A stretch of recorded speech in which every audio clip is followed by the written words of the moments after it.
أعوذ بالله من الشيطان الرجيم بسم الله الرحمن الرحيم الحمد لله رب العالمين والصلاة والسلام على أشرف الأنبياء والمرسلين وحبيب إله العالمين أبي القاسم المصطفى محمد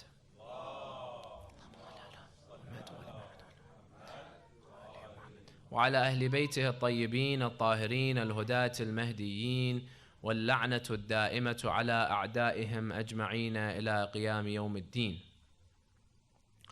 قال الله تعالى في كتابه الكريم بسم الله الرحمن الرحيم هو الذي أرسل رسوله بالهدى ودين الحق ليظهره على الدين كله ولو كره المشركون. صدق الله العلي العظيم. Respected brothers and sisters, Assalamu alaikum wa rahmatullahi wa barakatuh.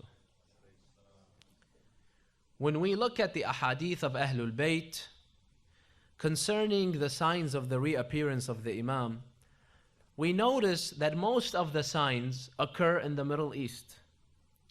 And that's why when we look at the incidents and the events that are unfolding today in the Middle East, such as what is happening in Iraq, what's happening in Ash-Sham, more specifically in Syria, in Iran, Saudi Arabia, and Yemen, one may be led to believe that the signs of the reappearance that our Imams told us about are indeed happening today. And thus, this is the time of the reappearance of the Imam. It's very close. And you hear from time to time certain speakers that will tell you this. And you will read articles on the internet, and these individuals will all try to apply those signs to our day today. And they will tell you that the signs of the reappearance that our Imams told us about are happening right now. And they will tell you that, for example, the ahadith speak about Al-Yamani and his movement. And they will tell you that the movement that we see today in Yemen, this is the movement of Yamani, for example. Or that what's happening in Iran, this is Khurasani. Or for example, what's happening in Sham, this is Sufyani. Now the question is here, are these events really signs of the reappearance? Can we really apply the signs of the reappearance to what's happening in the Middle East today or not?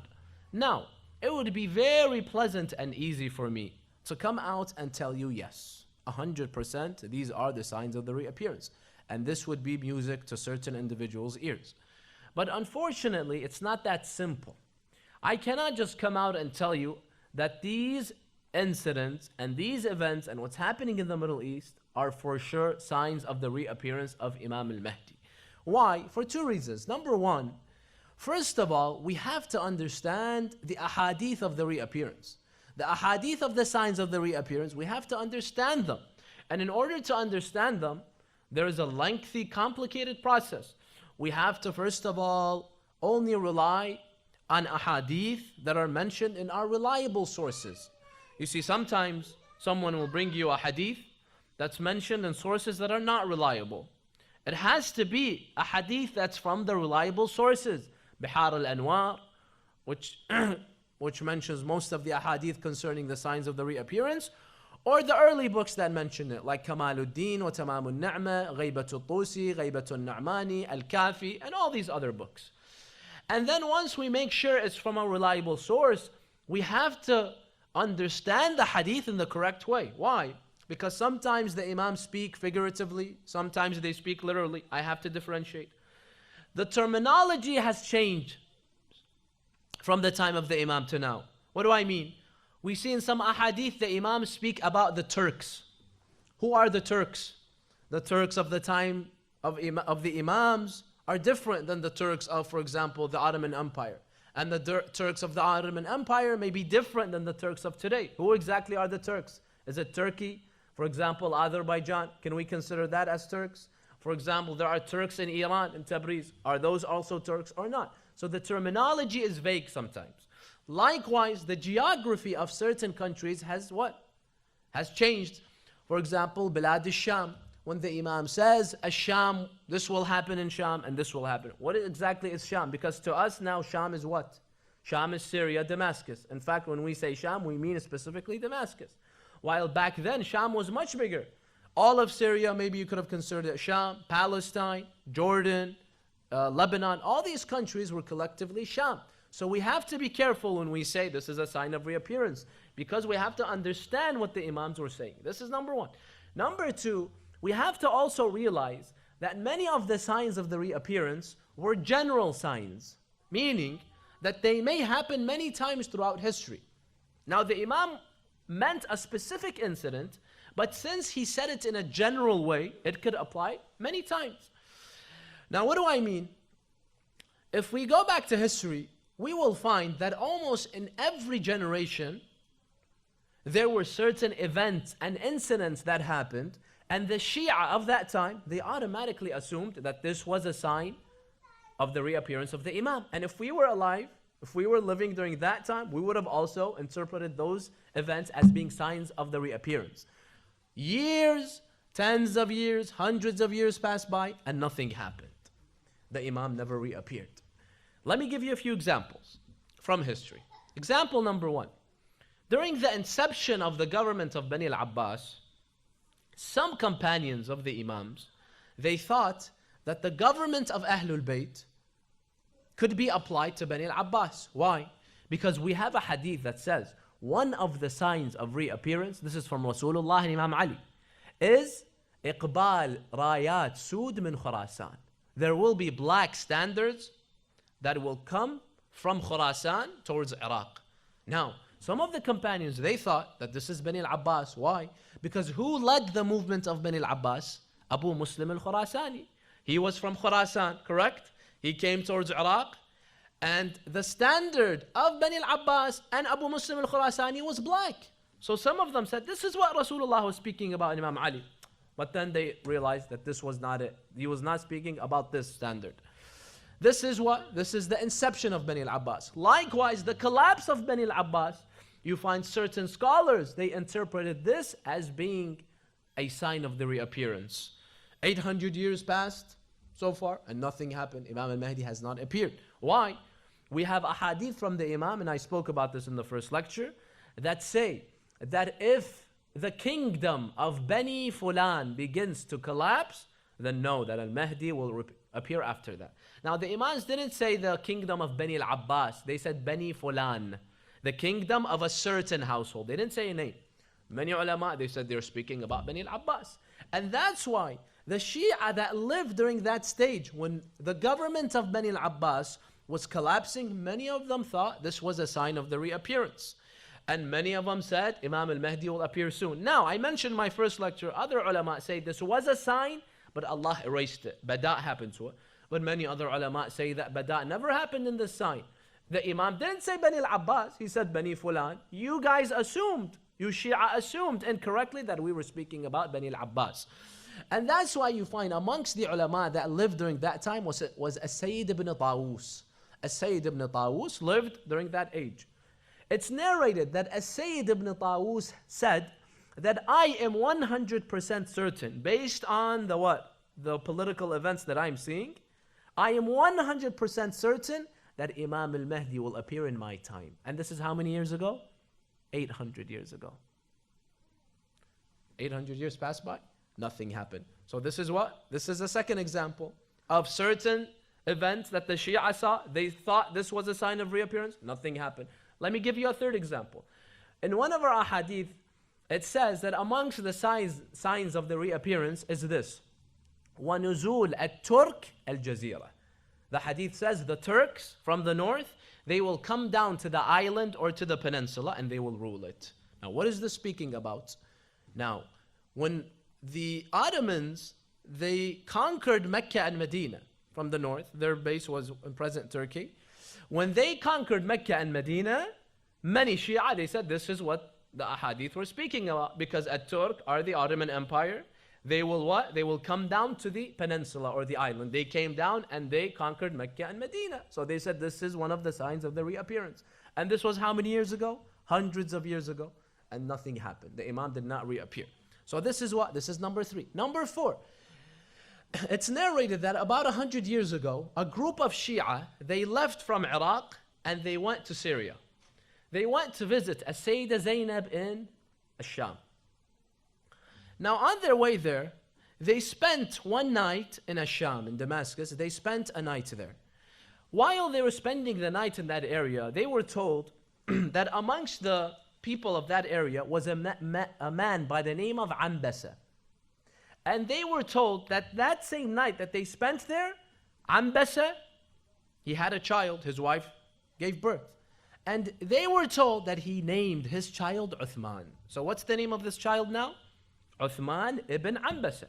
When we go back to the ahadith, and I already mentioned that, the Imam, he says in one hadith, the name of As-Sufyani is Uthman ibn Ambasa.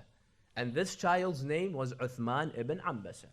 So when they finished their ziyarah, and they went back to Iraq, they went to the city of Al-Najaf, and they went and they met one of our ulama by the name of Sheikh Abdullah al-Mamaqani, that lived 100 years ago. They went and they told him the story. They said when we told him the story, he did sujood right away. They asked him, why did you do sujood, Shaykhna? He said, because I thanked Allah that the reappearance of Imam al-Mahdi is near. Why? Because he assumed that Uthman ibn Ambasa as-Sufyani, and the hadith tell us when Sufyani appears, Imam al-Mahdi will appear soon after that. So he assumed that Sufyani was that man, Uthman ibn Ambasa. And this story is how long ago? 100 years ago. Nothing happened. Imam al-Mahdi did not appear. This is number 4. And number 5, we have certain ahadith that mention amongst the signs of reappearance is this. وَقَتْلُ أَهْلِ مِصْرِ أَمِيرَهُم. The people of Egypt will kill their emir, their leader, their ruler. Now, if you remember, in the early 1980s, what happened? Anwar al-Sadat, he was the president of Egypt, and he was assassinated, correct? So many Shia said that this is a sign of the reappearance, because the hadith says, Ahl Masr, they will kill their leader. You see, the signs are all general. So you see one incident, you think it applies to it, you apply it, and you see nothing happens. It's been about, what, 30, 40 years since that incident, and Imam al-Mahdi has yet not, has not appeared yet. So all this comes to show you that we shouldn't rush to conclusions and applying whatever we see to our current affairs. And likewise today, there are many things that we see, and many of us assume that this is a sign of the reappearance of the Imam, because we look at the hadith and we look at the current events, it's very similar, and we say for sure that we are living during the time of the reappearance, and we will see Imam al-Mahdi. And I'll give you a few examples. Example number 1 of our current events that some people, they say this is a sign of the reappearance. Example number 1. We have in our ahadith mentioned that amongst the signs of the reappearance is As-Sufyani, and I spoke about that, and we said this is amongst al-alamat al-mahtuma, the definite signs. Now, when we read about Sufyani and what the movement of Sufyani will do and how it will begin, many people, right when they think about Sufyani, who comes to their minds? ISIS, Daesh. Why? Because our ahadith state that Sufyani and his movement will begin in Sham. ISIS began in Sham. We read in the ahadith that when Sufyani and his movement begins, there will be a civil war in Sham. And one hadith says there will be a civil war between 3 factions. Right away you think, wait a minute, Syria, you have Daesh, you have Jabhat al-Nusra, you have Jaysh al-Hur. The hadith tells us that out of these factions, the Sufyani will be the prevalent one. And we see that ISIS is the one that prevailed on all the other factions that were fighting against. So we say Sufyani is ISIS, correct? Now, in addition to that, a hadith from the Imam says that amongst the signs of the reappearance is that Ash-Sham will see fear and hunger like they have never ever seen before. Fear and hunger like they have never ever witnessed. And look at what's happening in Syria today. Look at the hunger. So many besieged cities, no food, no water. Children die because of lack of food. And likewise fear. Everywhere there's fear. So you see that this is a sign that could apply to Syria. And likewise, we find that the ahadith state that As-Sufyani is a Nasibi. He will chase the Shia and kill them. And I read one hadith that said this, that one of the generals of As-Sufyani, he will make a call. He will say, whoever brings a head of a Shia, kills a Shi'i. And he brings his head to me, then I will give him 1,000 dirhams. And you see, this is what Daesh is doing right now in Iraq. Killing Shia. Their main goal is to kill Shia. And likewise, the ahadith state that after its inception in Syria or in Sham, they will invade, so the Sufyani and his troops will invade Iraq. And you see this is exactly what ISIS did. They were established, they began in Syria, and then they invaded Iraq. And you see what happened in Iraq and the West Iraq and Mosul and all the other cities. So right away, based on all this knowledge, you assume that Sufyani is Daesh 100%. Can we be sure Sufyani is Daesh? Only Allah subhanahu wa ta'ala knows. Now, keep in mind that about 50, 60 years ago, many Shia thought that as-Sufyani was whom? Was the Soviet Union. Why? Because the Soviet Union, what is it called in Arabic? Al-Ittihad al-Sofiati. Sofiati, Sufyani. Do they sound similar? So many Shia, they assumed that Sufyani is Sofiati. The Imam didn't say Sofiati, he said Sufyani. So the Soviet Union was what? Was the Sufyani. And they truly believed in this. The Soviet Union collapsed and nothing happened. So this is what? This is example number one. Example number two of certain things that are happening during our time. Shia of our time, they say this is definitely a sign of the reappearance of the Imam. Is what? A second sign is, you see, for example, what's happening in Yemen. What's happening in Yemen, you find many people, they say this is one of the signs of the reappearance because we see the movement of the Houthis, right?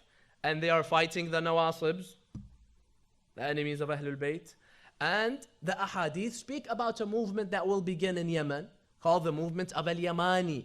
And the ahadith say that the movement of Al-Yamani is amongst the best of the movements. They praise the Yamani. So some individuals will tell you the Yamani are the Houthis. Now, this is what? This is example number two. Example number three, Khurasani.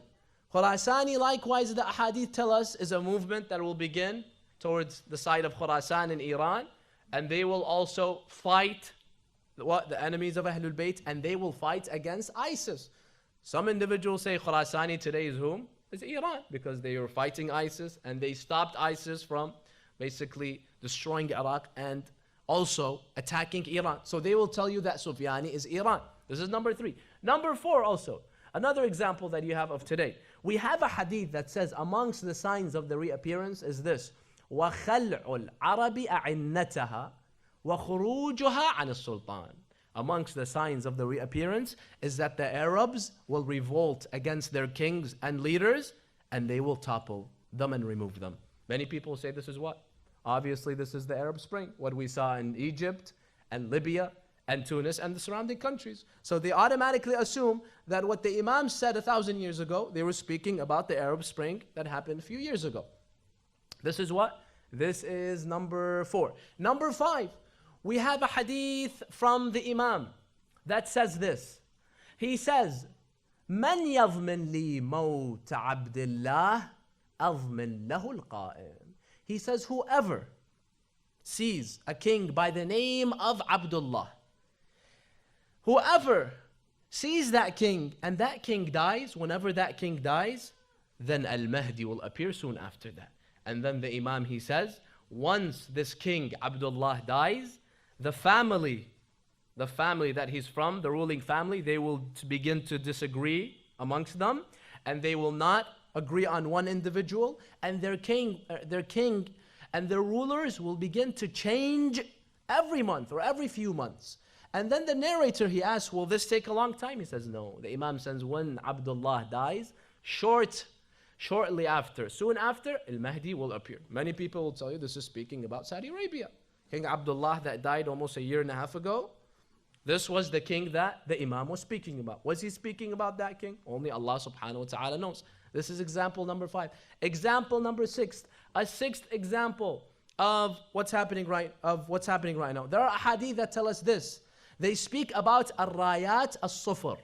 There will be yellow flags or yellow standards. The ahadith tell us these yellow flags, they will come from the west and they will come to Sham. And there will be lots of what? Lots of violence in Sham, and they will fight in Sham. Many people say this is none other than whom? Hezbollah in Lebanon, correct? Because their standard is yellow, their flags are yellow, they're west of Sham. They came to Sham to fight, and there was lots of disagreements to Sham.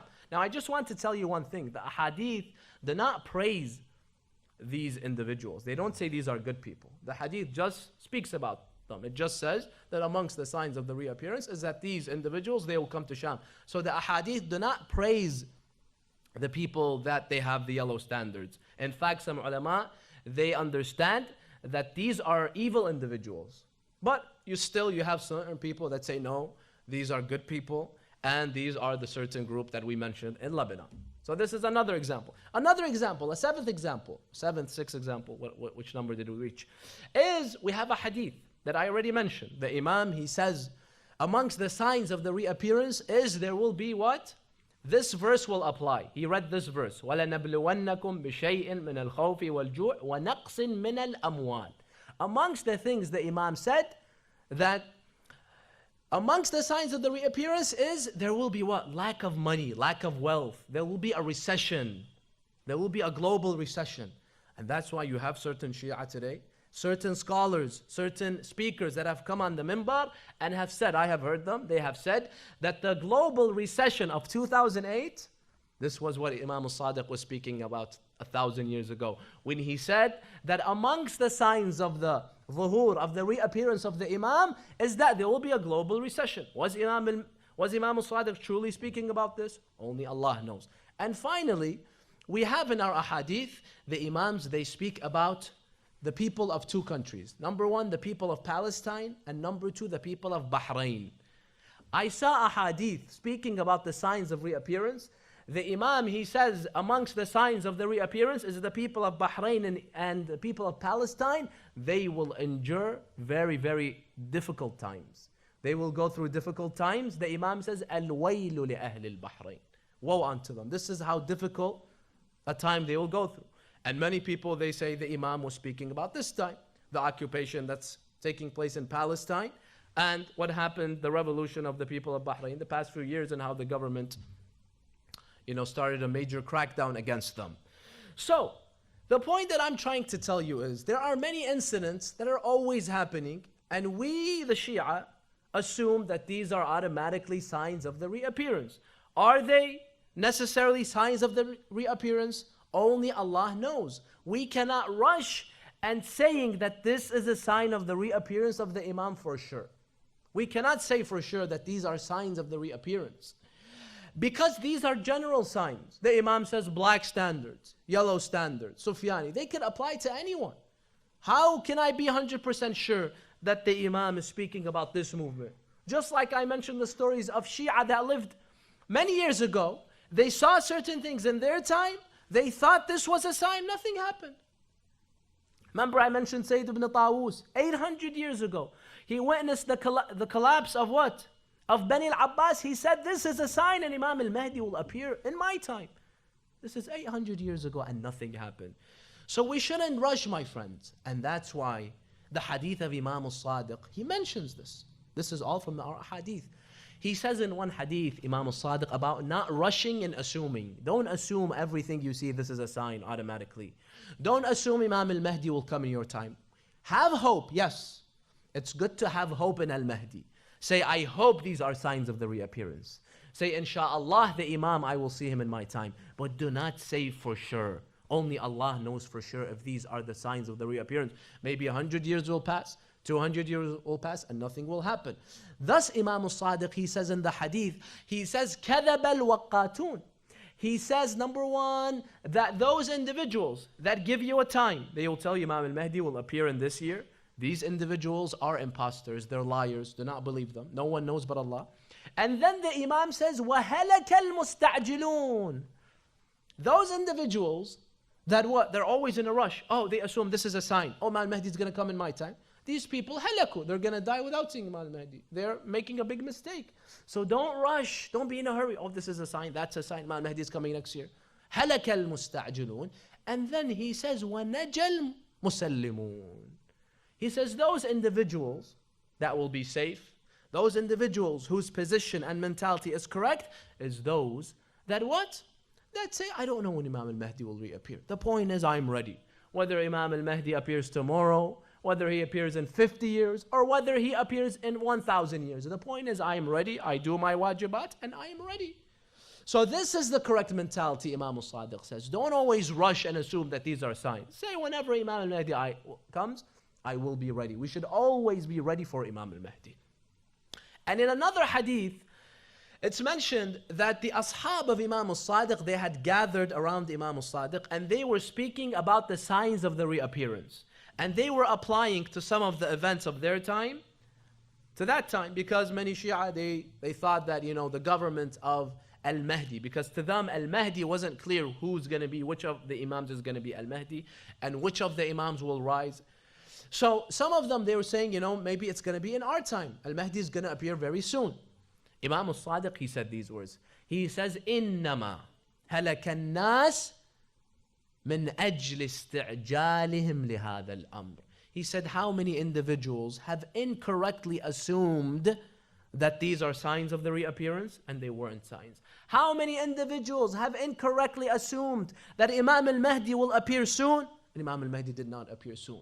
The Imam said, إِنَّ اللَّهَ لَا يَعْجَلْ لِعَجَلَةِ الْعِبَادِ. He said, you human beings are in a hurry. You always want to assume. Allah subhanahu wa ta'ala is not in a hurry. Allah has set a designated date, and Allah subhanahu wa ta'ala is not going to change it just because of your speculations and because of your assumptions. So, and then the Imam, he said this. In another hadith, the Imam, he said these beautiful words. He says about our aqidah and about waiting for the Imam. He says, اعرف هذا الأمر فإنك إن عرفت هذا الأمر لم يضرك تقدم هذا الأمر أو تأخره. He says that make sure that your aqidah is correct. You believe in Al-Mahdi, he's the Imam of your time. Do the duties that I spoke about in my earlier lectures. I said there are certain duties that we have to do to be called a muntadhir, a waiter, someone that waits for the Imam. Do those duties in al-ghayba, and you're all set. Don't worry about what happens after that. اعرف هذا الأمر فإنك إن عرفت هذا الأمر لم يضرك تقدم هذا الأمر أو تأخره. As long as you're doing what you're supposed to do, you're ready for the Imam, your aqidah is right, it doesn't matter if Imam al-Mahdi comes tomorrow or in 1,000 years. The Imam says why? He says فإنك إن عرفت هذا الأمر فمن عرف هذا الأمر ومات قبل أن يقوم صاحب هذا الأمر. If someone, his aqidah is correct, if someone, he does what he has to do, he does his duties towards the Imam, but he dies before the Imam comes. The Imam says, كَانَ بِمَنْزِلَةِ مَنْ كَانَ قَاعِدًا فِي عَسْكَرِهِ. If you don't make it for that day that the Imam comes, Allah subhanahu wa ta'ala, if you did what you were supposed to do, you did your duties to Imam Mahdi, you had that connection with Imam al-Mahdi, the things I said, you do dua for al-Mahdi, you do ziyarah, you do good deeds for al-Mahdi, you read dua al-Nudba, and you make sure that you're doing good deeds, staying away from the bad deeds to please Imam al-Mahdi. If you're doing what you're supposed to do, and you die before Imam al-Mahdi appears, Allah will write you as if you were one of the companions of al-Mahdi. We've spoke about this. And in fact, I remember I mentioned the hadith of Imam al-Sadiq. He says, "Man mata muntadhiran lihadha al-amr," whoever dies but doing his duties before the Imam comes, the Imam said he will be as if he fought with Imam al-Mahdi. And then the Imam said, no, even higher, he will be as if he fought with Rasulullah. And then the Imam, he said even higher, he will be as if he was a shaheed that was killed with Rasulullah, and he will be even better than many of the shuhada of Rasulullah. So the Imams are trying to tell us this. Don't stress it. The Imam will come tomorrow or in 1,000 years. The point is, be ready. Yes, we would love that the Imam comes sooner. We would all want that. That's why the Imam said in the Tawqi', do dua وَأَكْثِرُوا مِنَ الدُّعَاء بِتَعْجِيلِ الْفَرَجِ فَإِنَّ فِي ذَلِكَ or فَإِنَّ ذَلِكَ فَرَجَكُمْ or فَرَجُكُمْ. The Imam said, always do dua, ask Allah to hasten my reappearance, because Allah will answer our du'as, He will make it quicker. So do dua, we yearn for His reappearance, but don't stress it. If you die while you have the correct aqidah, while you were doing what you were supposed to do, Allah will write you amongst the Shia and the companions of Imam al-Mahdi. And we mentioned in the hadith that Allah sends an angel to my grave. When Imam al-Mahdi rises, he will ask me, your master al-Mahdi has finally appeared. Do you want to come back in the raj'ah and fight with him or not? So why should I stress it? The point is, if I do what I have to do, Allah will write me amongst the companions and I can come back and join the Imam and his army. So that's why we have to be extra careful, my friends, before we apply any sign of the reappearance to our time. Sallu ala Muhammad wa ali Muhammad. And because of this point, because many of these signs are not clear, they're general, they can apply to many times, you find there are certain individuals, there are certain times in history where some people have taken advantage of these signs to try to apply them to themselves.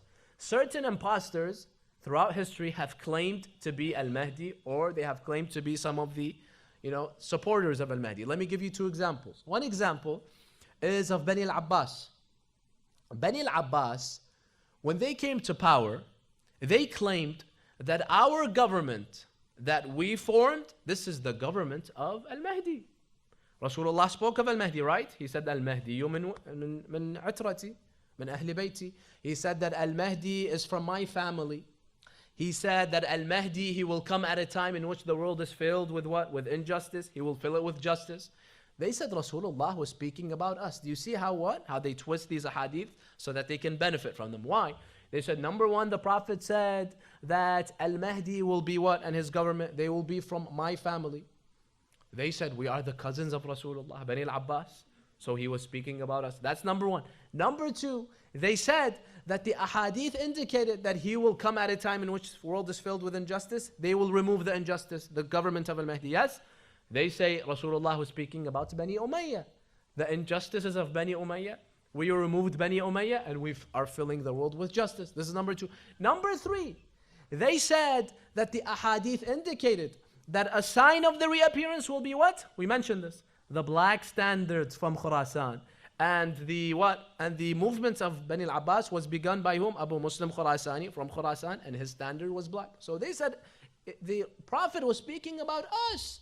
The Quran, they said, was speaking about us. We mentioned, Allah mentioned in the Quran in various verses that what? That Al-Mahdi will come and he will establish justice. They said Allah was speaking about us. We are the Mahdi. For example, when Allah subhanahu wa ta'ala says, وَعَدَ اللَّهُ الَّذِينَ آمَنُوا مِنْكُمْ وَعَمِلُوا الصَّالِحَاتِ لَيَسْتَخْلِفَنَّهُمْ فِي الْأَرْضِ.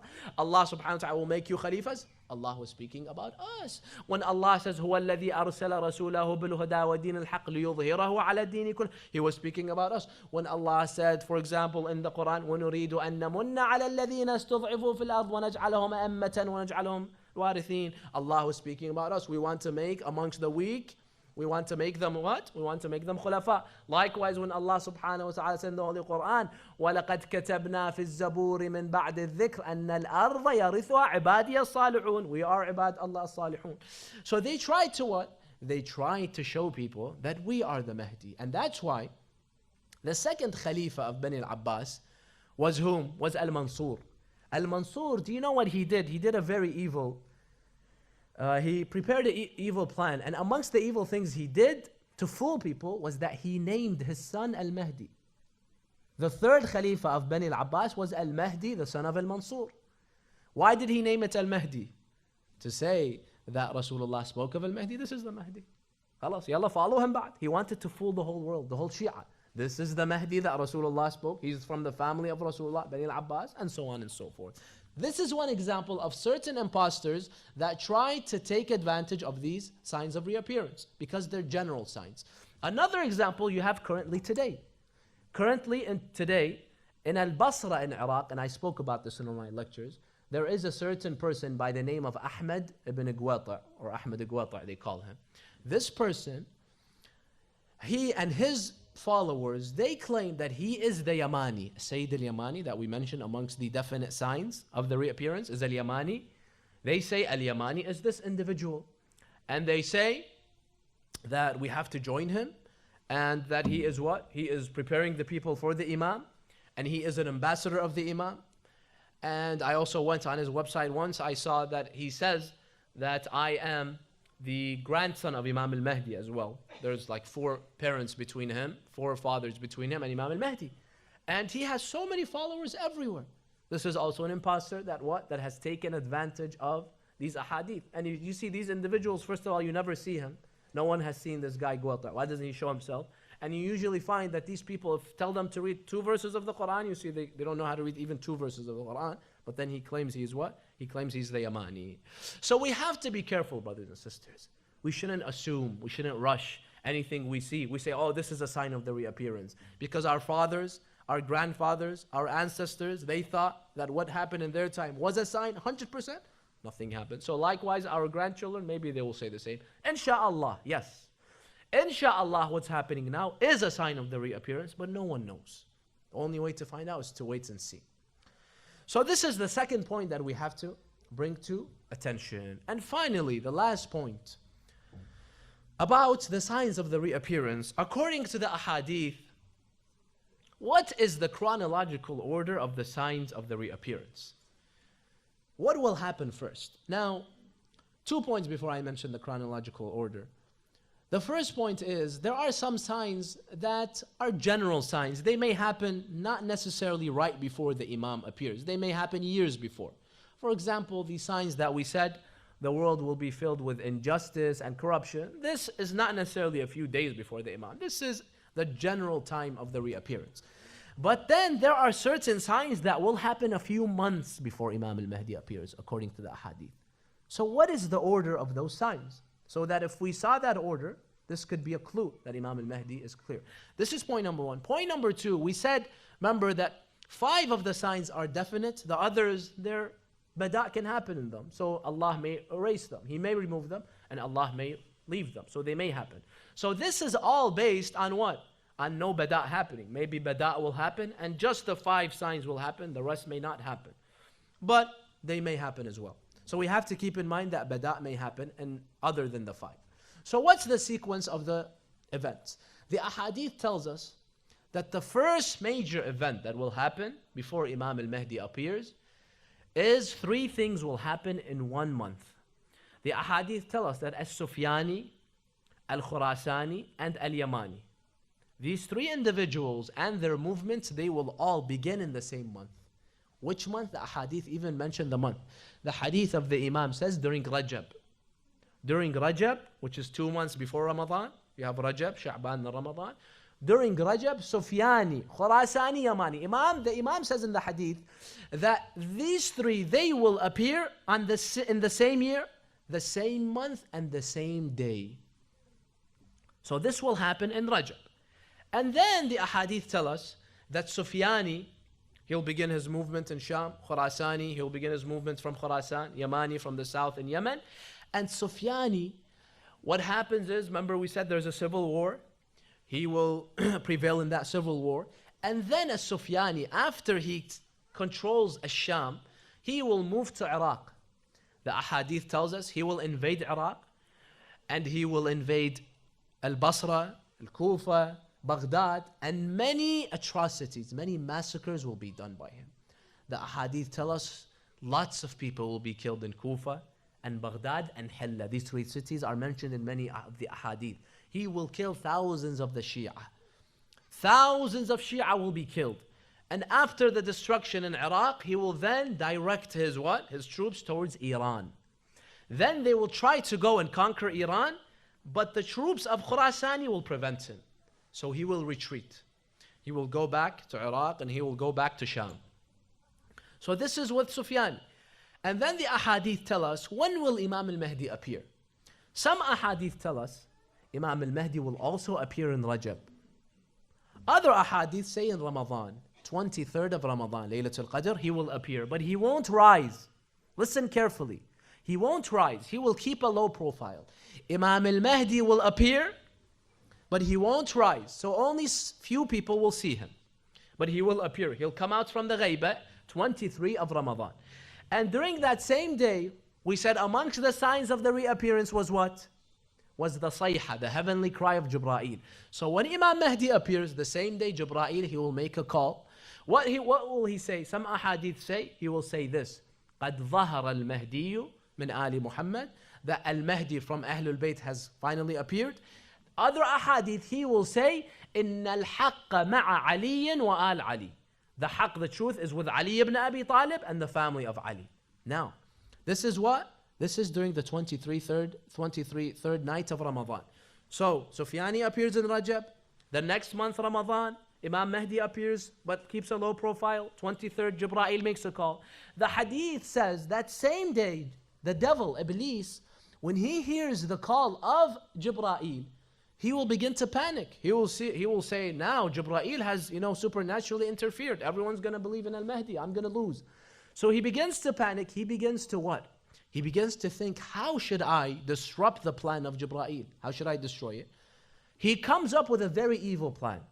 The next night or the next day, the devil, he will make a call. For the first time, that voice that was always whispering in our minds, we will hear it. Many ahadith indicate that Iblis, the devil, he will make a call as well. Everyone will hear it. What will he say?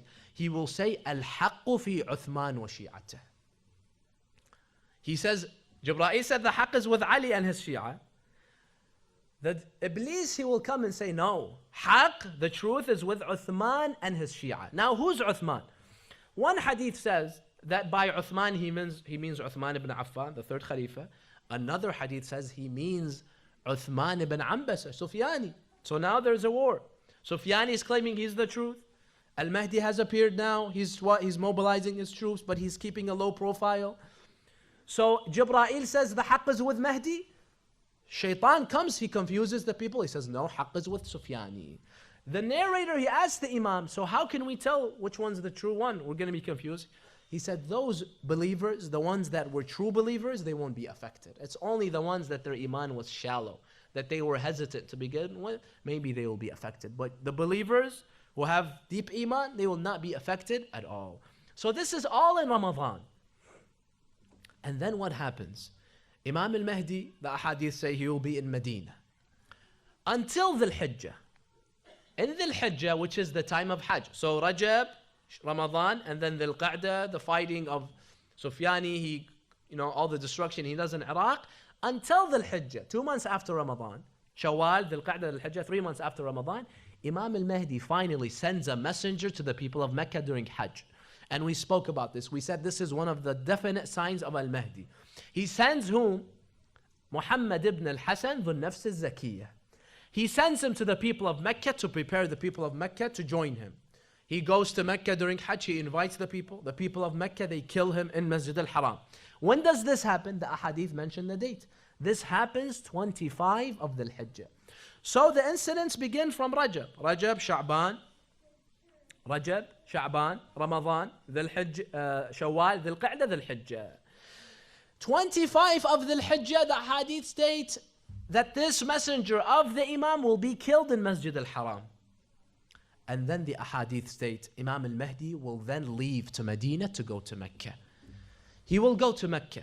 The ahadith state that the troops of the spies of Sufyani, they hear that al-Mahdi has appeared and that he has secretly gone from Medina to Mecca. So what does he do? He sends an army of 12,000 individuals from Medina to Mecca. This is all in the hadith. 12,000 individuals from Medina to Mecca, and this is where one of the definite signs happens. Al-khasfu bil-bayda. The earth will swallow these 12,000 individuals. Allah will destroy them right there, just vanish. Only 2 will remain. The first one, Allah keeps him alive so that he goes back to the troops of Sufyani and he tells them of what happened. And once he tells them, the hadith says the troops of Sufyani, they will be terrified. The 12,000 just vanished. They will know Imam Mahdi uses miracles. The other one, he'll go to Al-Mahdi in Mecca and he will tell him of what happened. He will give him the good tidings and the Shia of Al-Mahdi will be happy. So this is all what? Late Dhul Hijjah, beginning of Muharram. Until the ahadith tell us finally, it is the 10th day of Muharram, subhanallah. The day of Ashura is the day in which Imam al-Mahdi finally rises. He comes out in front of the people and he begins to what? He begins his revolution. What will happen after that? Inshallah, I will speak about that tomorrow in our final lecture about the series of Imam al-Mahdi. I ask Allah subhanahu wa ta'ala to give us the understanding and the patience that we can be amongst the muntadhirin, those that wait for the Imam, do our duties for the Imam. And He may give us patience so that we do not always assume incorrect things and we do not rush into incorrect conclusions. I ask Allah to hasten the reappearance of Imam al-Mahdi. I ask Him to make us all amongst the companions of Imam al-Mahdi. And I ask Him to accept our a'mal, our hajat, our fasting, our salat during this blessed month of Ramadan. And there is a request from many brothers to do dua for the sick ones. I likewise request you to do dua for one of my relatives, my father's uncle, the brother of my grandfather, Syed Qazwini. He is very sick. He needs your dua. So please, let us all raise our hands and do dua for him and for all your sick ones. Many brothers and sisters have told me that they have also from their family members and friends, individuals that are sick and they need your dua. So let us please recite this verse 5 times, that Allah subhanahu wa ta'ala may cure all these individuals and He may hasten the reappearance of the Imam. Everyone together. Bismillah ar-Rahman ar-Rahim. أمن يجيب المضطر إذا دعاه ويكشف السوء أمن يجيب المضطر إذا دعاه ويكشف السوء أمن يجيب المضطر إذا دعاه ويكشف السوء